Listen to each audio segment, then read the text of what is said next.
Welcome to the Her Story Circle podcast, the podcast that brings you the extraordinary tales of everyday women who are changing the world. I'm your host, Gertrude Mache, and I'd like to acknowledge traditional custodians of the land on which we meet today. I also like to pay my respects to elders, past, present, and emerging. Every week, we dive into the lives, challenges, and triumphs of women from all four corners of the globe.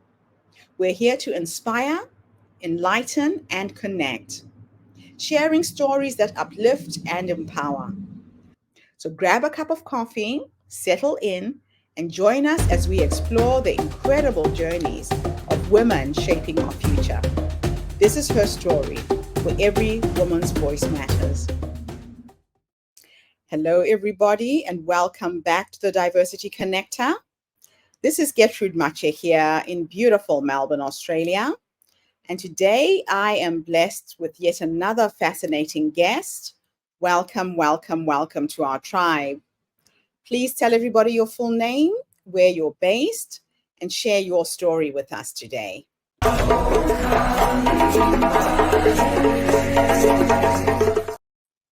Hi everyone, my name's Stephen Barnes. I'm based in Melbourne and I am the principal of a firm called Byron Vale Advisors, which are turnaround business advisors and crisis management specialists. I began my journey in New Zealand while I was at university. I had a growing interest in small businesses. I started my own consulting business there. It was at the height of the recession in the early 90s. So I was getting asked a lot of questions about a lot of struggling businesses, but being 21 at the time, people asked me, how do I know what I know? You haven't been there, you haven't done that. So I started and built a cafe, ran that, and through that connection, I ended up actually moving into the financial markets area of a trading bank.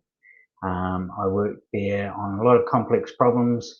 I was a senior trader during the Asian crisis, the exception of the euro. I built financial products, and then I dovetailed back into more of an accounting arena, working with a global division as the CFO. I got poached out of ANZ and moved to a Big Four consulting firm, which I worked at for about 2 years, advising all sorts of companies from largest to reasonably small on a range of complex financial markets issues. I grew a little bit disheartened with that role and that environment, so I went back to what I truly love, is helping businesses, and that's how Byron Vale Advisors began. So we have done a range of engagements from very large multinationals, publicly listed companies, right down to sole trader businesses in a variety of industries, from steel manufacturing to aviation to horse racing to property development and building and construction, engineering, RTO training organisations, brewing, IT, software development, hedge funds, a range of different businesses. So we work on a model at Byron Vale Advisors. It's called a polymathic consulting model, where we actually fit our team around our engagement and our clients. So it's not always the same people that we roll out to each engagement. But what we do is we make sure that you have the right people at the right place at the right time. We think that gives our clients the best result and in the most efficient way. Thanks very much from sunny Melbourne. Thank you so much, Stephen. Fascinating background you've had, and you've really spanned a wide range of different businesses. So from your experience, what are some of the early warning signs that a business might be heading towards insolvency, and how can they be addressed? Well, I'm going to actually describe them in types of frogs. So frog is a creature that has evolved over a long period of time, and can do great things like, leap 20 times its length. And so are businesses, but there's different types of frogs. We have a type of frog that we call our boiled frog, and you've probably heard about a boiled frog. That frog sits in a pot, and as it boils, it slowly dies when it doesn't hadn't worked out that it needed to jump out of the boiling water before it was boiled. So with businesses, the characteristics of those businesses and the signs that we see are introversion and inertia in those businesses. So we see a lot of complacency. We see management with their head in the sand a little bit, cultural rigidity. We see an entrenchment of the status quo in those businesses, low motivation of the staff, and we also see a lot of people getting benefits without a lot of increase in productivity. So there's stagnant businesses. An example of a couple of businesses that people may know that have gone that way are Kodak and Tupperware, for instance. And more recently in Australia and New Zealand, we've seen Godfrey's, the vacuum cleaner company. They would be the type of companies that I would characterise as boiled frogs, and the signs that are applicable to those. We have another type of frog which I call a bullfrog. So bullfrogs are chest beating, need to be seen as having the best of everything and living the life of a highly successful business. We're underneath that. What we actually see is some other characteristics of actually just not spending any time on the business, but actually just wanting to live the life of someone that is really successful. You can drive around different parts of Melbourne, for instance, that are industrial and things, and you'll see more flashy cars and there than the affluent parts of Melbourne. They want to be seen with the latest trappings. They want to be seen that they want to walk around the office and think that they know everything, and not actually giving a lot of direction. So they're what we call bullfrogs. We have another one that or characteristics I call drowned frogs. So drowned frogs are over-ambitious super salesman type people that are highly successful, but they don't actually ever believe in failure. So they don't want to believe it, so they just carry on and keep going, and away they go, and it's their way. They know everything. They don't listen to anybody else. They usually don't have very good financial management. They have if they have a board, it's usually a net board or a board that's just there as a figurehead rather than actually running as a board. A couple of examples of those are for companies that your audience may know are WeWork is a good example with Adam Newman. Another one would be Travis Kalanick from Uber.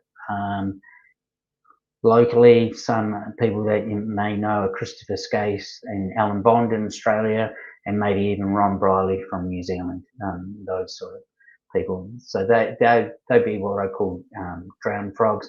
And then I have another sort of indicator or sign, which I describe as tadpoles. So tadpoles are businesses that are either failed startups or large businesses that take on a project, and they just stick with them regardless of if they're actually a good idea or not. And the very first or person that I'd call that was a guy called Sir Clive Sinclair, who was the inventor of the first personal computer, and he had all these great ideas and things like that, but they went out of business because they just, they were more thrilled about their idea than actually having a business and making it viable. They was more focused on the idea. So they're the sorts of signs. There's one other that's not a sign like a tadpole that I think is really important for your viewers. When we go to university and you learn about business, you learn that sales minus expenses equals profit. And I think that's absolutely the wrong way to look at business. And it's a way that people get into trouble because it makes people focus on sales being the first part of their equation. And all they do is focus on sales. So if they get into a problem and they're running out of money, they just focus on trying to get more sales. And then they keep on spending more time on sales.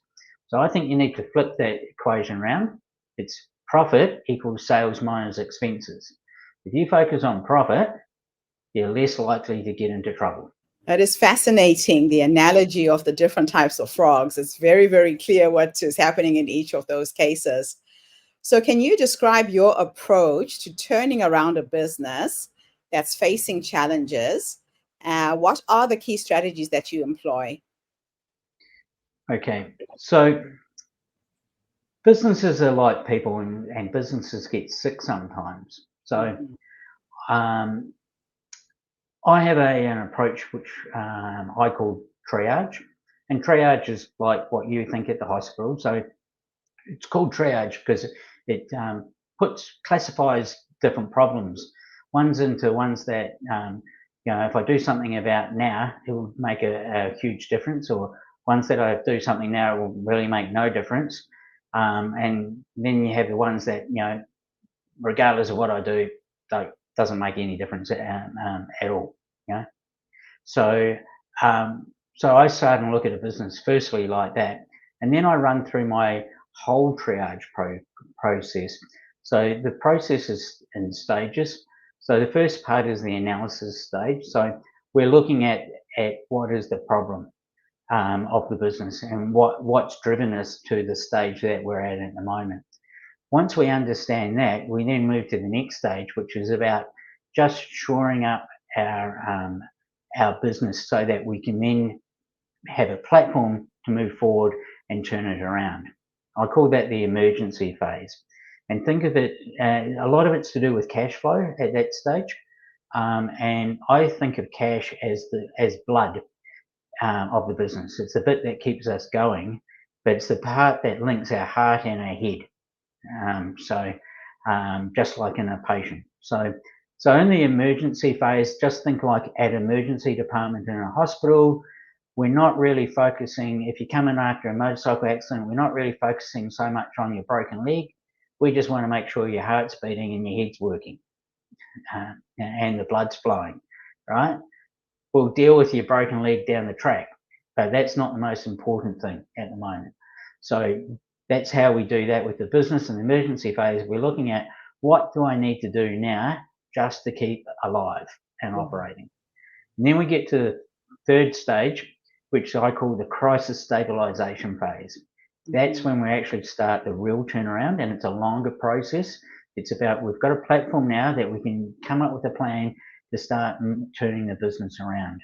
And off we go with that. And we look at all parts of business. So we do look at sales and marketing. We do look at operations. We look at the staff that we've got. We look at the culture. We look at how we communicate with stakeholders. We look at all aspects of it, as well as the financial management. Well, that is really fascinating. It's almost like being in a hospital, the way you would be triaged through a hospital emergency center. Definitely the same that you would have to do for business. So can you share a particularly memorable or challenging corporate restructuring case that you handled? Yeah, the one I want to talk about is actually one that's quite personal to me, because apart from running my advisory business, I also have a reinvestment business, but we only invest in distressed businesses. And we actually invested in a mechanical engineering business nearly 2.5 years ago. The business was in a lot of trouble. It had a sole trader owner and 2 staff. And we ended up buying the assets, and the owner ended up declaring bankruptcy. They owed the tax office $200,000. They owed unpaid superannuation of about $60,000. They owed creditors about another $40,000. And they're only turning over about $300,000 a year. So there was no way at all about them being able to just survive as they were.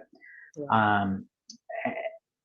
And they were a bit one of our boiled frogs, because they'd been going for 8 years, and then all of a sudden something happened, and they were in a lot of trouble.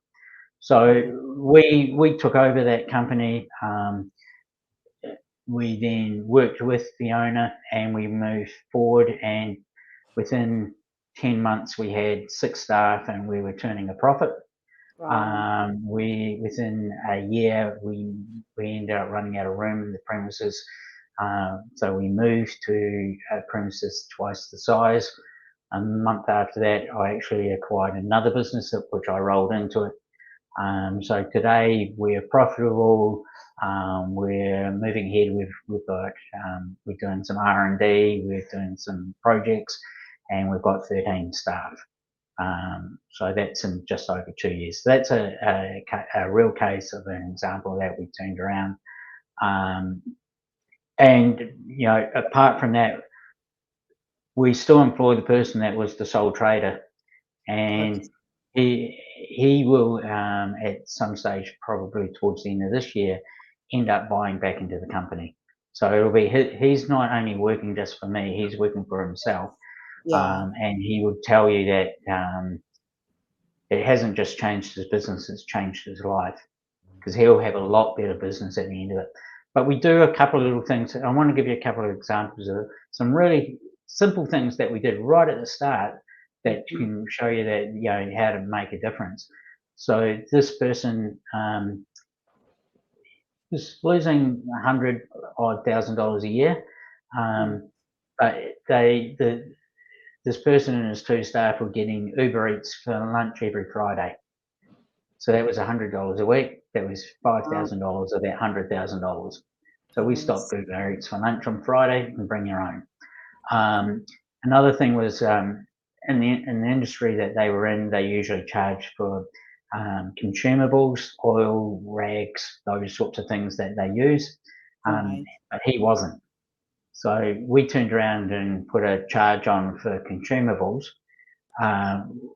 and no customer complained because everyone else in the industry does it. So it was almost like we were the outlier because we weren't.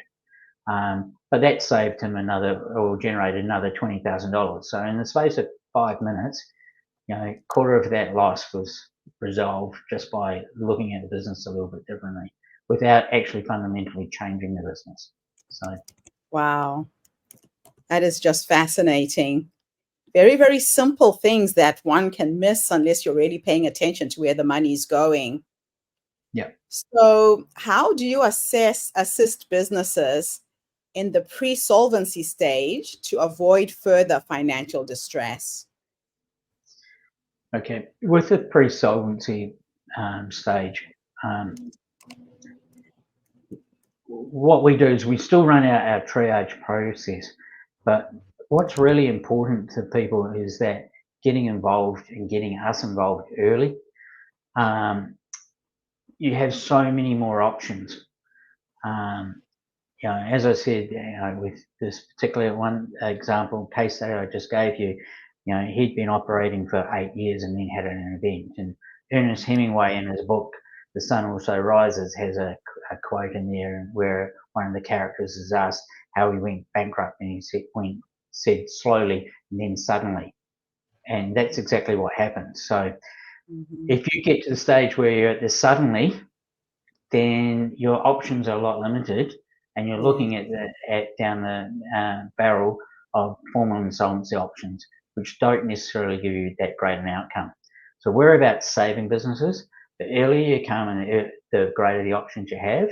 If you want to, also the other key part for us to help you is that you have to actually want to be helped. You actually want to put the work in. Yes. So we take our clients through that process and say, what do you actually want to do? And if you don't, we can also help you towards the formal insolvency But what that will do is mean that the overall loss isn't so great. So getting in early is really my key tip about how I work with pre-insolvency people. So, Okay. and we're also a little bit different than your usual accountants or lawyers. Turnaround advisors need to be shoulder deep into the business. So we're Right. not people that are going to sit in our office and send your office stuff and say, go and do this and come back. And after we've dealt with our other 10 customers or clients, we'll come back and send you an email again. We're actually going to be involved. We want to understand your business. We want to understand what your staff think, you think your stakeholders are, and work with you holistically in your business. That's fantastic. So can you explain what Safe Harbor Advisory is and how it's become a significant aspect of your work? Okay, so Safe Harbor is a part of the Corporations Act in Australia. So it's only in Australia, it's not in New Zealand or anywhere else. And what it does is it gives directors of companies a defence against insolvent trading. Right. So it's not available to sole traders or trusts or those businesses. It's only available to companies and directors of those companies. The legislation allows is that if you get a qualified advisor or someone that knows what they're doing, someone like Byron Bale Advisors, they can come in and work with you on a plan with the idea of trying to get you a better outcome than if you didn't. So it allows the directors to carry on the business under the supervision or guidance of an expert in turnarounds to actually carry on the business without having to enter into anything formal in insolvency or give away the control of the business. Right. That's awesome. It really gives you back control. So, what motivates you to help businesses regain control and improve their operations? Well, I think a fundamental thing that people don't understand about business is that every business is a family business. That I don't care if you're BHP or the local sole trader micro business. Every business is a family business because it involves people and people have families. Yes. So what upsets me is that businesses end up becoming people's life, whereas it shouldn't be that way around. Yes. It should be families first and then business. So what I think that motivates me is that, people dig holes. They keep on and they think I have to work harder. So, Dave, the plumber, turns around and goes, well, I'm not doing very well, so I'll just go and work more on the tools. And I'm the only person that can do it. So they end up working 14, 15-hour days, 7 days a week. And, then they're tired. And then they're not, because they're tired, they're not doing the other things they need to do. So we talk about, there's only 3 reasons businesses also go belly up or fail. One is because the owners don't have the skills, the business skills to run a business. Or they don't apply those skills is the second one. Or the third one is they spend too much time in their business and not on their business. Yes. And I'm not having a go at anyone about saying they're not good at what they do, because I don't know any electrician, for instance, that's gone out of business because they're bad at being an electrician. What we're saying is you've got to start thinking about what your business is and say, what am I actually doing? I'm actually a business owner. I'm not an electrician. Do I have the skills to run my business? And what we want to do is help you get those skills so that you're a successful business. That's what motivates us.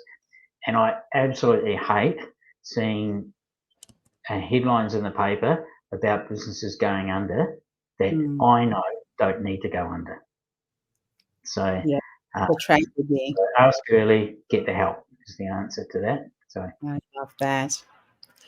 So, what are some of the common challenges that you encounter in your line of work, and how have you overcome them with regards to rescuing businesses and restructuring? As I said, I think that my biggest problem I have is getting people to come and talk to us early.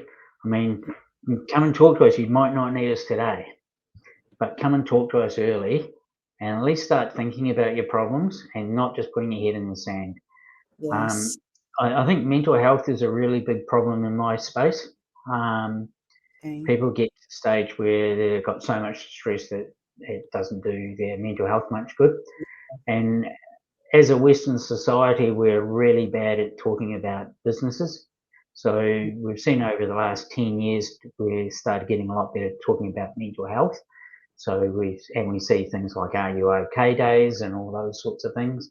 Yeah. But if you go along to a barbecue and someone says, "How's your business?" the first reply is "Great," Mhm. and then you try and deflect the answer. Even if it's not great. And when there's statistics in both sides of the Tasman around about these sort of numbers that 45% of small businesses aren't making any money at all, and Yes. of the ones that are making money, only about 60% are making more than the average. 60% are making less than the average wage. So they're not Right. actually making a lot of money, most businesses. And 98% of all businesses in Australia, and about the same amount in New Zealand, are actually small businesses. So, Okay. they're, they're, it's a large part of the business landscape that we're Yeah. talking about. So if you take those numbers and say, well, you know, almost half of them aren't making any money, that's a problem. Mhm. It is. It's a big problem. So, how has COVID-19 impacted your work? And what advice have you been giving businesses, post COVID to get back on their feet? Um, well, I think COVID, and there's a couple of other factors like Ukraine, for instance, Yes. um, um, that sort of folded in together a little bit. But with Mhm. COVID itself, I'm again both here in Australia and New Zealand and a lot of other places around the world, the government stepped in and supported businesses. Yes. Um, what that did though is basically allow businesses to not think about their business in the sense that they could have been in trouble already. So it just gave them a big pause. So, Right.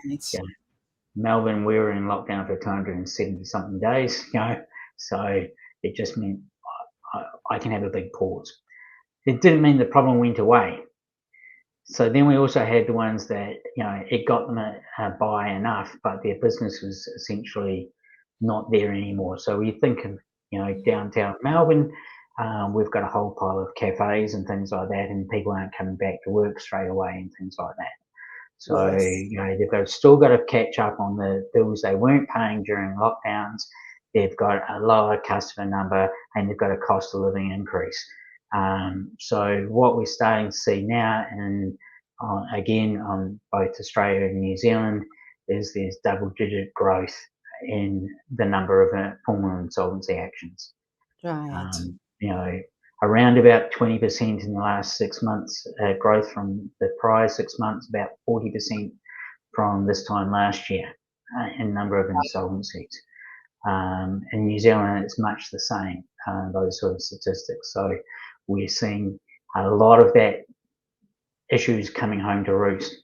Um, we also saw people that, on the flip side, a lot of people didn't do very well in COVID, but a lot of people thought Mhm. they were doing very well during COVID.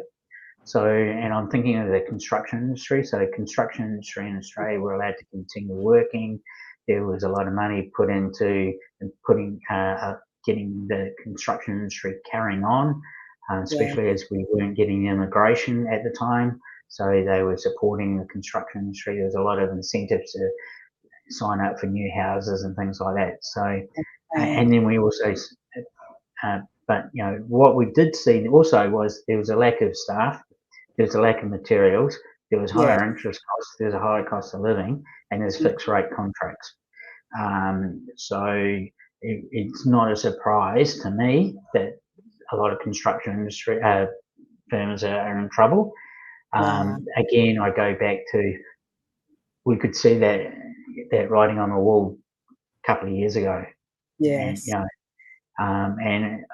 my firm, we contacted 100 construction firms in Melbourne to just Wow. test that theory out a couple of years ago, Yes. and all bar none said, we're having the best time of our life. And I said, what about the headwinds that I can see coming? And they go, don't care, living in the moment, living the dream. They're out buying new Ford Rangers, going on overseas holidays, buying new flash things, and now, it's coming home to roost for them. It So is. again, I don't like seeing that. That's not a gloat or I told you so. That is Mm, just the fact that, again, people see what they want to see today. And what yeah. I'm trying to say is I think you need to have a look at that a bit further ahead. And, when you start getting into trouble, I think you actually need to do something about it and not just Yeah. bury your head in sand. Let's talk about the last question that I have for you. Based on your extensive experience, what future trends do you foresee in the realm of business stability and growth post this crisis? Look, I think in my space, Australia is playing a little bit of a catch up. So Hmm. one of the things that hinders us in Australia is in New Zealand is legislation that I call and is known around the world in my industry as creditor-centric legislation. So the legislation what you can do legally to help save your business is driven around the creditors and making sure the creditors are looked after. If we go Right. to other places in the world, Europe, UK, Singapore, Canada, US, we have what we call a debtor-centric one, which is a more holistic approach and more entrepreneurial approach to saving businesses, which is about looking at the whole business, all aspects, all stakeholders, and that might even be the community that they live in, not just Yes. so it could be a key business in that community that half the workforce are employed by. And Australian legislation that won't care about that. Overseas, the legislation would care about that. Yeah. So that's changing. So there's a parliamentary joint committee um, review happening at the moment. It's looking at changing that legislation. It's also trying to bring the personal insolvency and the corporate insolvency legislation together under one umbrella. Right. Because a lot of people, for instance, are sole traders and some other businesses. Some people have their businesses in trusts, so, which is treated like a personal person, and whereas it's actually a company as well. So there's a mix and a hodgepodge, and that's creating confusion. It doesn't mean we've got options. Again, it's not particularly entrepreneurial about encouraging business owners to have a go and Yeah. how to carry on. So I think that's going to change. I think that is changing. We also have an organisation that started a couple of years ago in Australia called the Association for Business Restructuring and Turnarounds. So Right. there's people like myself involved in that, and there's a range of us. There's several hundred of us that really want to change the focus about saving and rescuing businesses rather than how do we nicely shut them down or or just get money to creditors.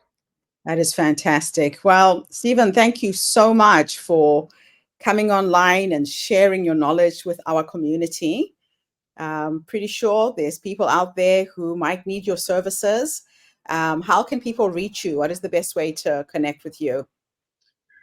I'd encourage people to first look at my website, www.byronvaleadvisors.com.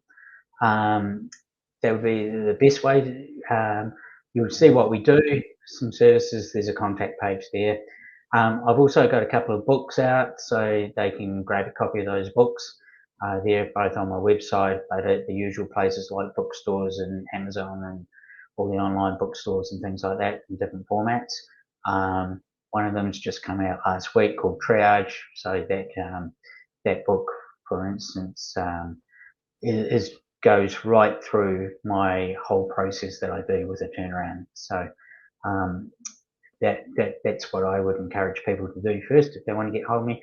But there's also a phone number to ring on the website, so happy for people to give me a call. I'm happy to have a chat to them anyway. Fantastic. Well, I've got your website displaying at the bottom of the screen. If anybody out there is needing assistance and help, do check out Stephen's new book. Like I said earlier, your process does sound like an emergency room. Triage is the book title of the book. Perfect analogy for what you do, Stephen. Thank you so much for coming online today. Thanks very much for the opportunity, and hope everyone has a great day. Thank you for tuning in, everybody. The Diversity Connector is bringing you stories and voices from all over the world, different aspects of life. So tune in again tomorrow when I interview yet another amazing guest. In the meantime, have a fantastic day, morning, or evening, wherever you are in the world, and bye for now. Thank you for tuning into the Her Story Circle podcast. I hope today's story has inspired you to believe in the power of our stories and the difference you can make in the world when you use your voice. I'm Gertrude Mache, and it's been an honor to share this space with you, where voices from all walks of life come together to weave a rich tapestry of diverse perspectives. Don't forget to subscribe, rate, and review our podcast to help us share these stories with more listeners. Follow us on social media by looking for the Her Story Circle podcast for more updates. And join us tomorrow for another episode filled with courage, resilience, and empowerment. Remember, your story matters, and together we're building a stronger, more inclusive world. Until next time, keep making her story.